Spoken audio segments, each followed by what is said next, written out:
রাজধানীর খিলক্ষেতে কোটি কোটি টাকা ব্যয়ে খাল খনন করা হলেও সামান্য বৃষ্টিতে সৃষ্টি হচ্ছে জলাবদ্ধতা। এলাকাবাসীর অভিযোগ, খালের সাথে ড্রেনের সংযোগে বাধা থাকায় কোনো সুফল মিলছে না। এছাড়া রাজধানীর গুরুত্বপূর্ণ এলাকা রাজারবাগ পুলিশ লাইন সহ আশেপাশের এলাকাগুলো একটু বৃষ্টিতেই জলাবদ্ধ হয়ে পড়ে। রাজধানীর জলাবদ্ধতা নিয়ে রবিউল ইসলাম রবির প্রতিবেদন। রাজধানীর খিলক্ষেত এলাকা সামান্য বৃষ্টিতেই সুয়ারেজের কালো আর দুর্গন্ধময় পানি উপচে পড়ে সয়লাব পুরো এলাকা। প্রধান সড়ক থেকে শুরু করে অলিগলি সবখানেই থই থই নোংরা পানি। অথচ এই জলাবদ্ধতা দূর করতে মাসের পর মাস সময় লাগিয়ে সুয়ারেজ লাইন সংস্কার করেছে সিটি কর্পোরেশন।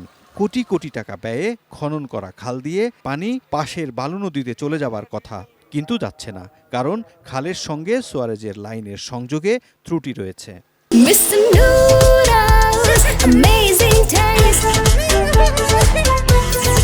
কাজ করা হয়েছে, কিন্তু সুয়ারেজ লাইন সবই ঠিক আছে, কিন্তু ওই যে 300 ফিটের যে মাথায় যে এটা কিছুদিন আগে বনের উপর গেটটাও খোলা হয়েছে, নিশ্চয়ই বড় কোনো একটা গ্যাপ সৃষ্টি হয়েছে।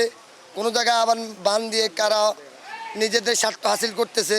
ঠিক করে দেয় বা এটা পরিষ্কার করে দেয়, লাইনটা ছুটায় দেয়, তাহলে কিন্তু পানিটা আধা ঘন্টায় চলে যাবে। একই অবস্থা রাজধানীর গুরুত্বপূর্ণ এলাকা রাজারবাগ পুলিশ লাইন্সের সড়কেও।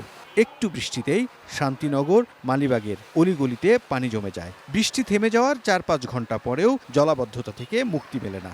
আধা ঘন্টা বৃষ্টি নামলেই আপনার একবারে থই থই করে, মনে হয় যে এখানে সমুদ্র সৈকতে আমরা আছি। এই জায়গায় সবসময় এরকম বৃষ্টি, অল্প বৃষ্টি হলে পানি জমা হয়ে যায়। এই জায়গায় ভোগান্তি থাকে সবসময়। মালিবাগ থেকে নিয়ে রাজারবাগ পর্যন্ত এই জায়গাটাতে অনেক লাগে সময়, প্রায় 3 থেকে 4 ঘন্টা, তারও বেশি লাগে। ভোগান্তি লাঘবে কোটি কোটি টাকার প্রকল্প নেওয়া হলেও সমন্বয়ের অভাবে তা ভেস্তে যাচ্ছে।